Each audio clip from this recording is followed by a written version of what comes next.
देश के नौजवान को अगर चीज़ें मिले तो मानता नहीं है, लेकिन वो एनालिसिस करता है। तो मैं मेरे देश के हर बच्चे को ग्लोबल माइंडसेट उसका तैयार कर रहा हूँ जी। एक के बाद एक मैं कदम वो उठा रहा हूँ जी। और तीसरा कार्यकाल मुझे मेरे सबसे बड़ी मेरी भरोसे की ताकत है, ये बिलो 30 एज ग्रुप है जी। वो मेरे साथ जुड़ जाएगा, मैं पूरा विश्वास है मेरा।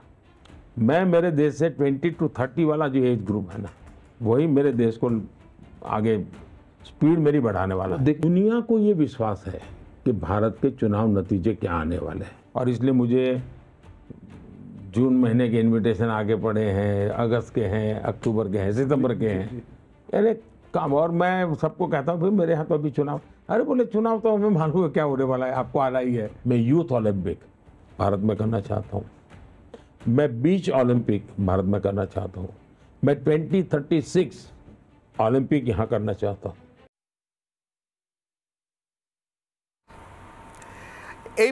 এই পূর্ণাঙ্গ সাক্ষাৎকার অর্থাৎ নরেন্দ্র মোদীর সঙ্গে অর্ণব গোস্বামীর এই পূর্ণাঙ্গ সাক্ষাৎকার আজ রাত 9টায় রিপাবলিক মিডিয়া নেটওয়ার্কের এডিটর ইন চিফ অর্ণব গোস্বামীর সঙ্গে নরেন্দ্র মোদীর পূর্ণাঙ্গ সাক্ষাৎকার আজ রাত 9টায়। দেখুন আপনারা, সেই সাক্ষাৎকারের একটি অংশ মাত্র আমি দেখালাম, যেখানে দেশের বর্তমান প্রধানমন্ত্রী তৃতীয়বার প্রধানমন্ত্রী হলে দেশের জন্য কিছু কিছু পথ চলবার, কিন্তু এক মিনিট প্লিজ সুকানা, সবকিছু নিয়ে আর কি চলে না,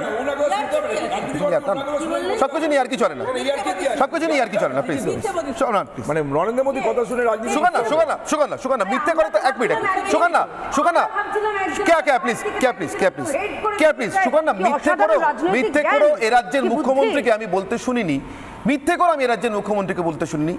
আমি G7-এর এতগুলো বৈঠক এ রাজ্যে হলো, মিথ্যে করে রাজ্যের মুখ্যমন্ত্রী একবার বলতে পারতেন ন্যাশনাল গেমসটা পশ্চিমবঙ্গ আয়োজন করতে চায়। দেশের প্রধানমন্ত্রী অন্য অনেক 500 বিষয় নিয়ে কথা বলতে পারেন, বলছেন আমার লক্ষ্য এ দেশে অলিম্পিক আনা।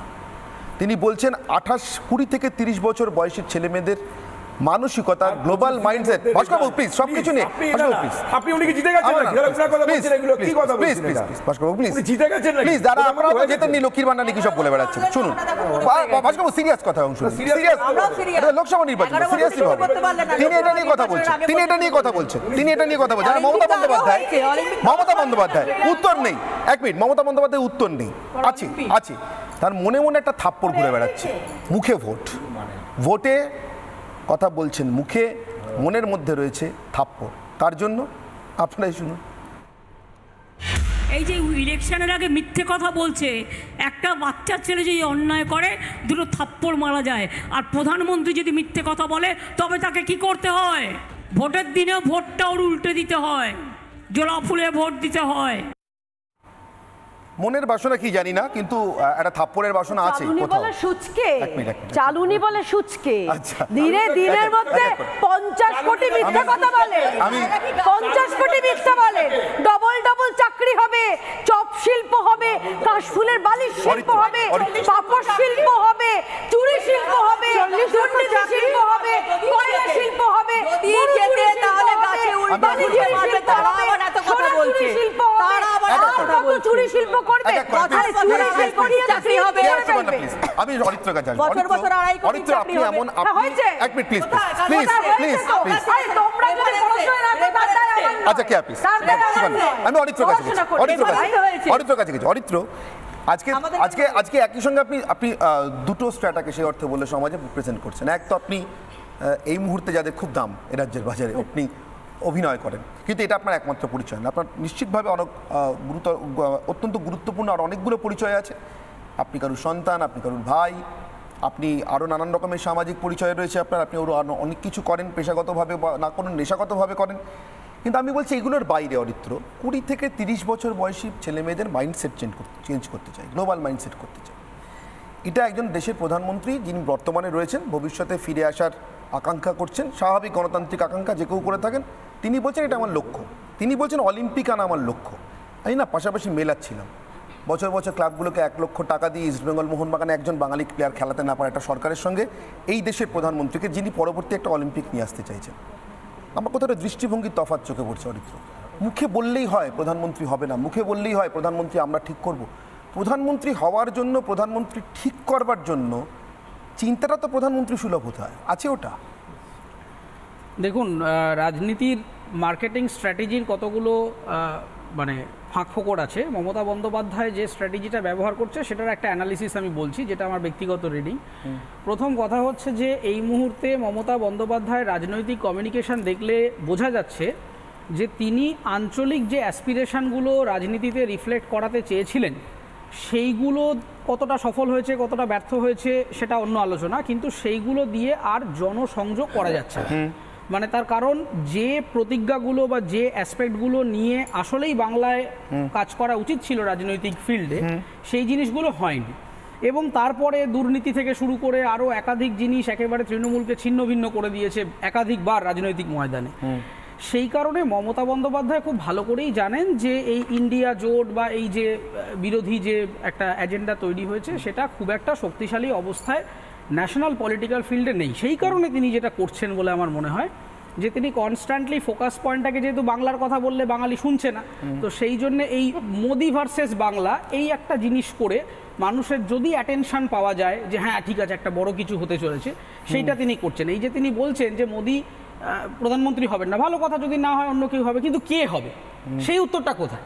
তার বিরোধিতা করতে গেলে একটা মুখ থাকবে, একটা এজেন্ডা থাকবে, তো সে কোনো অল্টারনেট নেই, কেউ জানে না যে তার মুখকে। মমতা বন্দ্যোপাধ্যায় কি বলতে পারছেন যে আমি প্রধানমন্ত্রী হিসেবে কন্টেস্ট করতে চাইছি, আমার সেই ক্রেডিবিলিটি আছে, আমার সেই সংগঠন আছে, সেটাও তিনি বলছেন না। একবার তিনি বলছেন আমি ইন্ডি জোটের অংশ, একবার বলছেন আমি অংশ নই, আমি আমার মতো করে লড়ছি। ফলে এই যে একটা জগাখিচুড়ি সিচুয়েশন, এর সামারিটা হচ্ছে এইটাই, একদম সরাসরিভাবে চিফ মিনিস্টার নিজেও জানেন যে ন্যাশনালি কোন সরকার আসছে, কারা ক্ষমতায় আছে না আছে, তা খুব ভালো করেই তিনি বুঝতে পেরে যাচ্ছেন। এখন কেন্দ্রে যা হচ্ছে রাজ্যে অন্তত নিজের সংগঠনটাকে বা নিজের চেয়ারগুলোকে টিকিয়ে রাখার জন্যে উনি কেন্দ্র ভার্সেস রাজ্যের একটা কমিউনিকেশন তৈরি করে সেইটাকে মার্কেটিংয়ের টেবিল করছেন, যাতে মানুষের অ্যাটেনশনটা খানিকটা ওনার দলের দিকে ফিরিয়ে আনা যায়। কিন্তু রূপলী পর্দার জন্য, রূপলী পর্দার মানুষদেরকে প্রার্থী করবার জন্য মুখ্যমন্ত্রীর আকুতি কারণটা কি? নিজের দলের প্রার্থী নেই, নাকি নিজের দলের প্রার্থীরা, ভাস্করবাবু শুরুতেই বলেছিলেন কথাটা, তাদের উইনেবিলিটি কম, এরা এলে লোকে? এর মধ্যে একটা কথা, মানে রূপলী পর্দা থেকে শিল্পীরা যদি রাজনৈতিক বিশ্লেষণে এত প্রজ্ঞা সহকারে সবকিছু বুঝতে পারে, তাহলে রূপলী পর্দার লোকেরা যে রাজনীতি করতে পারবেন না। উনি তো একজন পর্দার লোক, উনি পর্দার লোক রাজনীতি জিজ্ঞাসা করেনি। প্লিজ উত্তর দেবেন না, প্লিজ প্লিজ ভাস্করবাবু, আপনাকে যখন অরিত্র তো বলছেন, আমি জিজ্ঞাসা করছি আপনাকে, আমি জিজ্ঞাসা করবো আপনাকে, গুরুত্বপূর্ণ। আপনার যদি মনে হয় আপনি কথা বলতে চান, আপনি নিজের সময় বলুন ভাস্করবাবু, ওকে বলতে অনেকে তো এখন বিশ্বাসক হিসেবে চলে আসছে। দেখুন, আমার প্রথম বক্তব্যটা হচ্ছে যে ফিল্ম আমি বুঝতে পারছি ভাস্করবাবু কথা অস্বস্তি হচ্ছে, সেটা প্লিজ ওকে বলতে অস্বস্তি হলে অস্বস্তি হলে সত্যিটা শোনার অভ্যাস রাখা, ভাস্করবাবু অস্বস্তি হলে সত্য শোনার অভ্যাস রাখতে প্লিজ বলতে দিন। দেখুন, আমার অন্য কোনো, আমি মনে করি যে রাজনীতি একটি ইন্টারডিসিপ্লিনারি ফিল্ড, এবং অন্যান্য যে কোনো প্রফেশন থেকে, সে সাংবাদিক হন বা বিচারপতি হন বা ফিল্ম স্টার হন, ক্রিকেটার হন, সমস্ত পেশা থেকেই রাজনীতিতে অংশগ্রহণ করা উচিত। একটু আটকাবো, সাংবাদিক বলেন বলে বলছি, কোনো সাংবাদিক, আচ্ছা আপনার একটা মনে হয় আমি সকালবেলা পার্লামেন্টে যাবো, বিকেলে এসে অনির্বাণের অগ্নিবাণ করবো, পারবো? দেখুন, আমি খুব সিরিয়াসলি বলছি, ঠিক আছে, আমাকে রেজিগনেশন দিয়ে, মানে শুধু এখান থেকে নয়, গোটা পেশা থেকে হাত জোর করে পেশাটাকে বিদায় জানিয়ে আমাকে যেতে হবে, তাই তো? দেখুন, এরকম কোনো কথা নেই। এবার কিন্তু আমি দল নিরপেক্ষভাবে, না নিরপেক্ষভাবে বলছি, একজন ফিল্ম স্টার, এটা করবেন কি? অনারেবল সুপ্রিম কোর্টের জাজমেন্ট আছে যে একজন রাজনীতিবিদ, রাজনীতির শুনে নিন, শুনে নিন, সুপ্রিম কোর্টের আমি দল নিরপেক্ষভাবে বললাম, আমরা খালি যাইনি কথা ভাস্করবাবু, আমি অরিত্রকে প্রশ্নটা করেছি। সুপ্রিম কোর্টের জাজমেন্ট আছে যে একজন রাজনীতিবিদ তিনি অন্য কোনো প্রফেশনের সাথে যুক্ত থাকতেই পারেন, তার ব্যবসা পাতি ইত্যাদি থাকতেই পারে, সুপ্রিম কোর্ট বলেছে। ফলে আমার মনে হয় না যে একটা সেকেন্ডারি প্রফেশন বা ব্যবসা থাকলে সে যদি রাজনীতিতে আসে তাতে কোনো অসুবিধা আছে।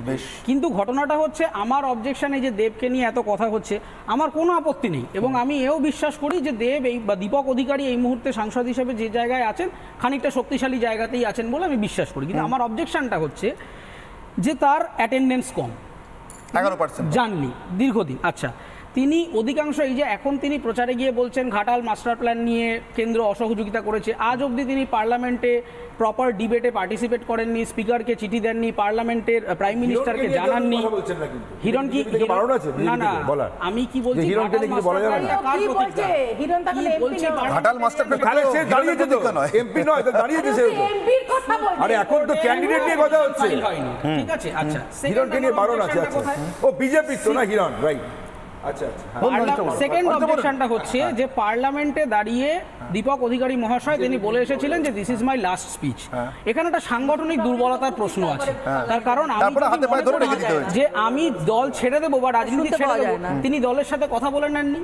তাহলে তিনি পার্লামেন্টে দাঁড়িয়ে পার্লামেন্টকে প্রতারণা করে এলেন, আমার লাস্ট স্পিচ আমি ছেড়ে দেবো ইত্যাদি বলে টলে এসে তারপরে আবার পরের কিছুদিন বাদেই অভিষেক বন্দ্যোপাধ্যায় মমতা বন্দ্যোপাধ্যায়ের সাথে মিটিং মিছিল করে তিনি চলে গেলেন। কাকে টিকিট দেবে এটা এবার থেকে রিপাবলিকরা ঠিক করবে। আপনি হয়তো জানেন না যে রচনা বন্দ্যোপাধ্যায়কে টিকিটটা দেওয়া হয়েছিল ওখানকার গোষ্ঠীদ্বন্দ্ব মোকাবিলা করার জন্য। আপনি আপনার পার্টির ইন্টেলিজেন্স সম্পর্কে আগে জানুন।